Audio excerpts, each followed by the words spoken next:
July 25, 2018. Brenda Pájaro Bruno, a 44-year-old mother of four, leaves her home in the Costa Hermosa neighborhood of Soledad in Barranquilla, Colombia, at around 1 p.m. She heads over to the Sonrisa de Esperanza Rehabilitation Center, where her daughter Miriam receives regular treatment for cerebral palsy. She leaves Miriam in the care of the nurses at the center so she can step out and run a few errands, something she's done countless times before. But this time, she doesn't return to pick her daughter up. When Brenda still hasn't come back by the end of the day, one of the nurses takes Miriam home. And at first, Brenda's family isn't actually too worried. They know she has a dance rehearsal at her church that evening, so assume that's where she's gone. But as night falls and there's still no sign of her, concern begins to set in. By the next morning, with no response to their texts and still no trace of her, her family contacts the police. The authorities initially dismiss them, but as the hours turn to days, they realize something isn't right, and a full-scale search operation is launched. As her family and friends distribute flyers across the region, tips and reported sightings start flooding in. But one by one, they all lead nowhere. It isn't until more than a month after she vanished, on August 28th, that searchers finally find Brenda. But tragically, it's not the outcome anyone was hoping for.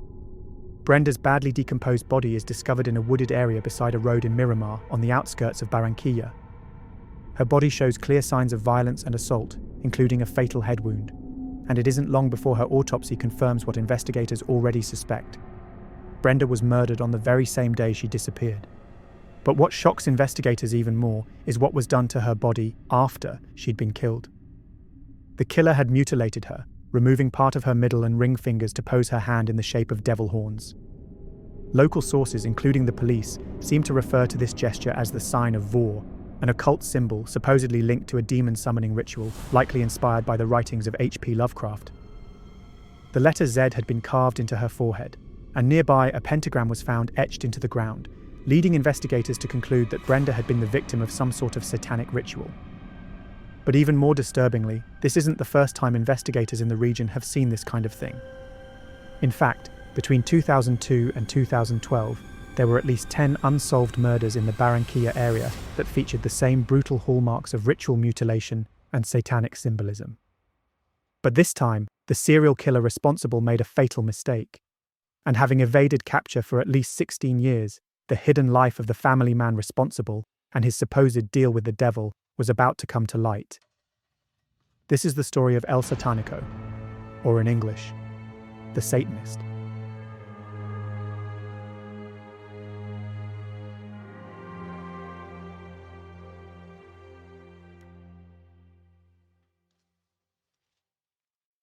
After showing Brenda's family some of the personal items found with the body and confirming a match through dental records, police officially identified the remains as belonging to her. With that confirmation, they immediately turned their attention to the day she disappeared. And it wasn't long before they uncovered a crucial lead. The rehabilitation center where Brenda dropped off her daughter had a security camera.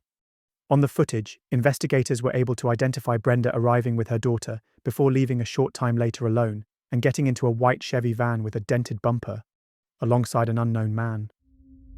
The investigators speculated that Brenda was having an affair with this man, given how willingly she appeared to go with him, though her family adamantly denied that being the case. This same van was picked up by other security cameras, heading toward the wooded area in Miramar where Brenda's body was eventually found. On the footage, Brenda and the man can be seen getting out of the vehicle together and walking into the trees. 64 minutes later, the man reappears alone, with Brenda nowhere in sight. And around that exact same time, her phone stopped transmitting GPS data, strongly suggesting it was the moment she'd been killed. Investigators traced the license plate on the van and found it was registered to a woman whose husband just so happened to be someone Brenda knew, a man her family also knew extremely well. His name was Tomás Maldonado Cera, and he was a taxi driver. But not just any taxi driver, he worked for the rehabilitation center where Brenda took Miriam for treatment. Once they confirmed that Tomás was the man captured in the surveillance footage, investigators moved quickly. They arrested him at his home, using the footage to formally charge him in connection with Brenda's death, placing him in pretrial detention at El Bosque prison. Authorities reportedly found a wide range of occult objects at his house, including books, jewelry, and even what they described as a satanic altar, though the exact details of what they discovered seems to be a little unclear. Tomás's 78-year-old father, Germán, was stunned. He told the press, "Everything they're saying about him is a lie. He didn't do that. He never had a romantic relationship with Brenda. He is a married man with 4 children.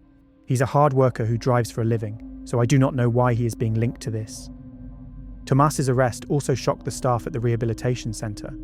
His colleagues described him as perfectly normal, and even called him respectful, polite, and professional. They all told the detectives that he'd never behaved inappropriately with them, and that they'd never seen him behaving inappropriately with any of the mothers whose children he transported every day either. Brenda's family was equally baffled. Her eldest daughter, Gisela, said, "He didn't seem like a bad person at all. He was friendly, he talked to us, he laughed. I don't understand how someone who works with children could be capable of murder." But despite his outward appearance as a hard-working family man, as the investigators began digging into Tomás's past, they discovered he had a long history of run-ins with the law.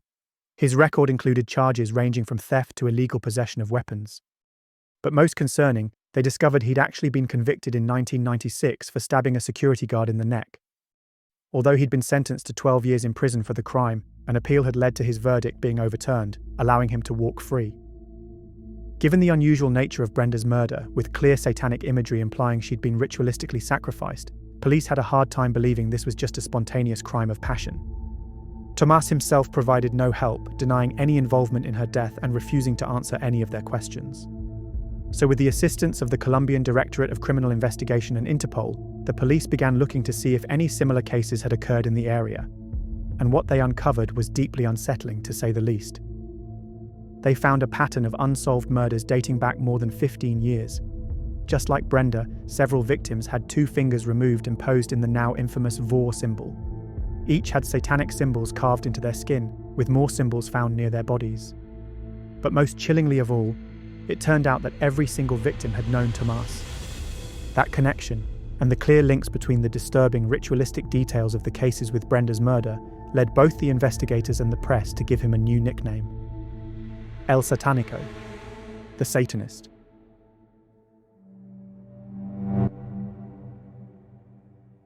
On July 26, 2002, the body of 28-year-old cosmetologist Roberto Antonio Bolaño Ortega, a well-known member of the LGBTQ+ community, was found partially undressed in Punta Roca.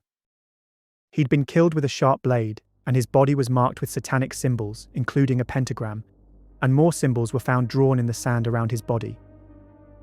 Then on September 5, 2002, the body of 31-year-old Rolando Rufan Romero was discovered in a wooded area near One Mina. His throat had been slit and he'd suffered at least 25 stab wounds. Once again, investigators found satanic symbols at the scene, including a pentagram carved into his cheek and the letter Z etched into his forehead. Both were believed to have been done post-mortem. It would later be discovered that a phone number found on a note in his possession belonged to Tomás, with his sister then confirming the two of them were close friends. Only 2 weeks after that, on September 18, 2002, 15-year-old Jason Ariza Banquez was found dead in the dense overgrowth near a roadside by the Salga Beach Resort. His body bore eerily similar wounds, with satanic symbols carved into his skin, though his exact cause of death couldn't be determined. All 3 of these victims, whose cases had gone cold more than a decade earlier, had lived in the same neighborhood as Tomás at the time. While he'd never been considered a suspect back then, investigators now discovered that all of them had personally known him. There were even indications that some of them may have had homosexual relationships with him. Then, on November 29th of that same year, another body was found: 17-year-old Miguel Alfonso Gil Rodriguez. He was discovered in the bushes on the same road to Salgar, near Lagos de Caujaral. However, his body was severely decomposed, likely having been there since at least early October, before it was finally found. The next murder tied to Tomás didn't occur until nearly a year later. In September 2003, 34-year-old bakery owner Aida Rocio Antolines Lizarazo was found dead in the Punta Roca area of Salgar. She'd gone missing a month earlier, and her body had been badly mutilated by her killer. A close friend of Tomás, Aida was someone he was often seen drinking and socializing with. And then, in February 2004, another body was discovered: 24-year-old Yilibeth Irina Manjares Almorales. Found by Salgar police, again in the Punta Roca area, Yilibeth was a market vendor who sold watches and other goods in the El Bosque neighborhood of Barranquilla. The initial investigation uncovered a connection to a man named Tomás, though his full identity wasn't confirmed at the time. According to her friends and family, Tomás was a security guard who'd been in a relationship with her. He'd even told her they would get married in December. When she asked why December, since it had already passed, he reportedly gave a chilling reply, implying that there might not be any more Decembers for her. Yilibeth's murder was especially brutal. She'd been stabbed dozens of times, her fingers had been severed, her hair was cut off, a hole had been punched into her skull, and a large pentagram had been carved across the entire surface of her back. After Tomás was arrested, her family confirmed he was the same man she'd been involved with at the time of her murder. It's difficult to determine exactly what symbols or injuries were found on each of the victims, other than where it's very specifically detailed. This is in part due to the cases only being covered in Colombia and there being limited available information out there on them. But reports indicate that all of them had satanic symbols carved into their skin, including pentagrams, hexagrams, and the letter Z. Each apparently showed signs of ritualistic mutilation, and were found near satanic symbols drawn in sand, dirt, or on nearby walls. Police also reported finding incense and candles, alongside other items commonly used in occult rituals, at every crime scene. It seems that these 6 cases, marked by similar mutilation and symbolism, clustered within the same geographic area and time frame, were believed at the time to be connected, and likely the work of one killer or a group involved in satanic rituals. But with no suspects ever identified, the cases eventually went cold. All 6 of the victims were either women or gay men believed to have had some form of relationship with Tomás, making it easy for him to lure them out into secluded areas. Like Brenda, it isn't believed he forced anyone to go with him. Instead, investigators think that Tomás turned on his companions when they were alone together, before assaulting them, killing them, and performing some form of ritual using their bodies.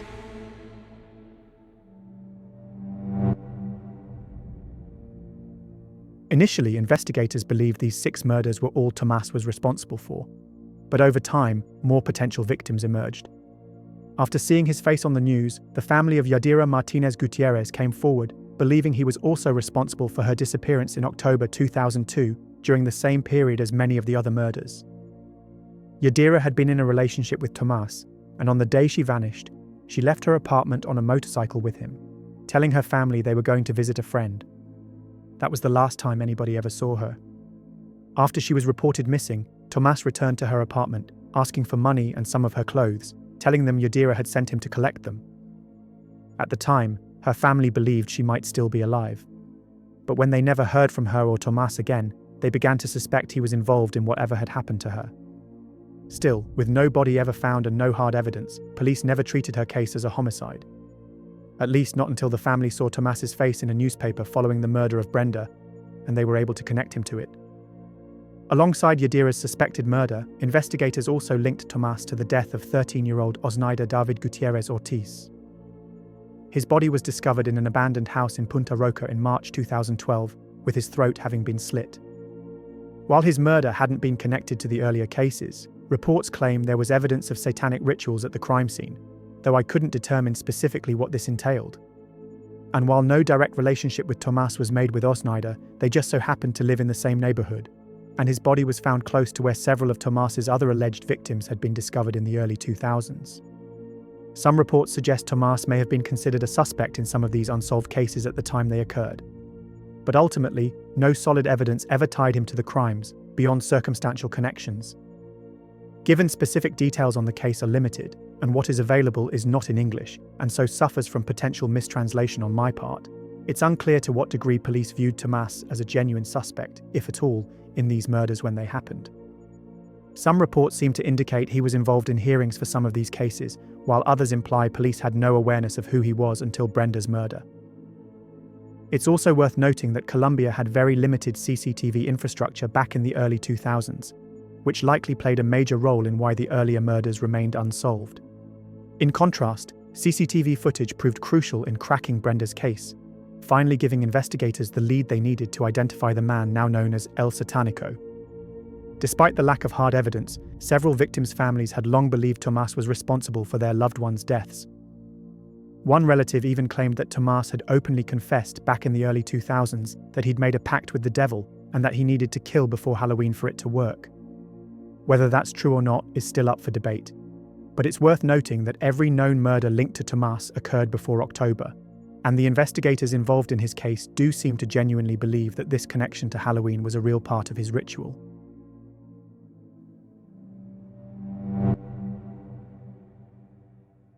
In February 2019, pre-trial hearings were held at the Barranquilla Judicial Service Center. Prosecutor Elkin Chico Povea revealed to the nation that while Tomás was being investigated as a suspect in at least 6 satanic-style murders, he was, at that point, only officially being charged in connection with the assault and murder of Brenda. However, Elkin made it clear that they were viewing Tomás as a serial killer and stated that they'd uncovered fingerprint evidence that connected him to several of the other cases. Though if this is true, I wasn't able to find any further information about it. Tensions were high during the hearing. Brenda's family and friends clashed with members of Tomás's own family, who continued to vehemently deny his involvement in any of the crimes he'd been connected to. Families of other alleged victims also attended the hearing, hoping for answers, including the son of Yadira, who shouted at Tomás as he was escorted into the courtroom, demanding to know what he'd done with his mother's body. In a bizarre moment, Tomás is said to have offered his blessings to the courtroom before the trial began, which many onlookers took as an act of mockery. After being charged with aggravated robbery, aggravated murder, and sexual assault, Tomás pled not guilty, telling Judge Nesta Primera, "With all due respect, I declare myself innocent." That was in spite of the overwhelming evidence presented against him, including witness testimonies, cell phone data, and various pieces of forensic evidence. Not to mention the security footage showing him driving Brenda to the location where she was murdered, before leaving without her.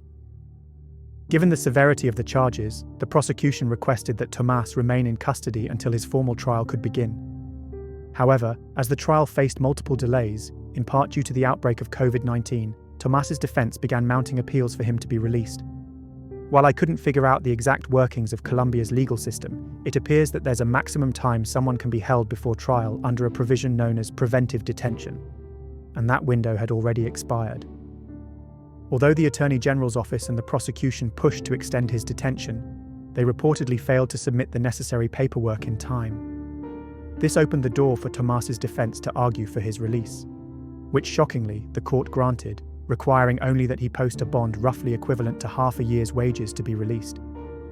However, before he could set a foot out of jail, police served him with a new arrest warrant, this time in connection to Yadira's disappearance. The warrant was based on fresh testimony and newly uncovered evidence linking him to her case. As a result, Tomás never actually saw a single day outside of prison, despite the ruling.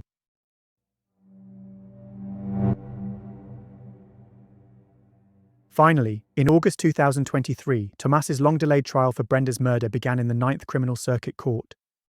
The case involved testimony from around 40 witnesses and included over 150 pieces of evidence. A psychologist who evaluated Tomás painted a chilling portrait of him for the court, saying he displayed no remorse, no empathy, and no respect for human life. The psychologist also suggested that Tomás exhibited traits consistent with psychopathy and narcissism.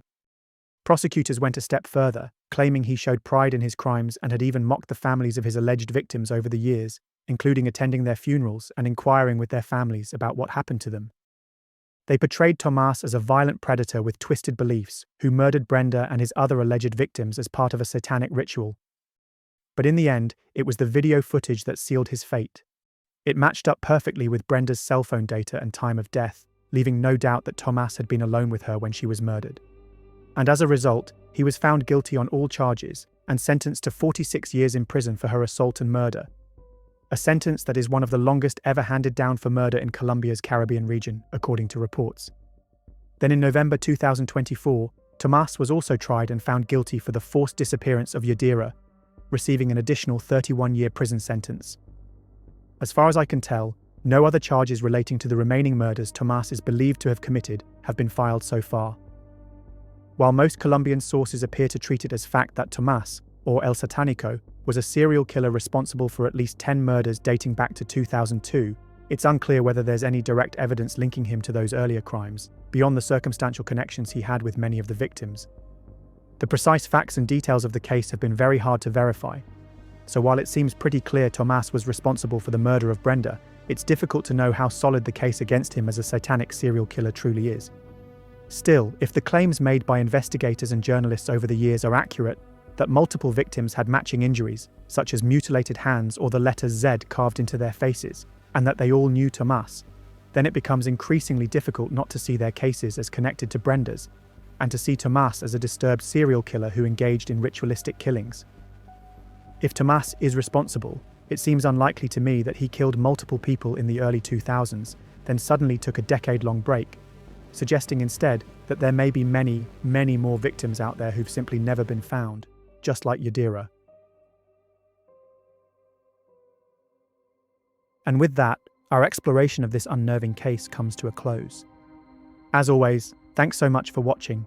If you found this video interesting, please like and subscribe and do all that stuff that appeases the algorithm gods. If any of you watching right now are from Colombia and have more information about the case, please let me know down in the comments section below.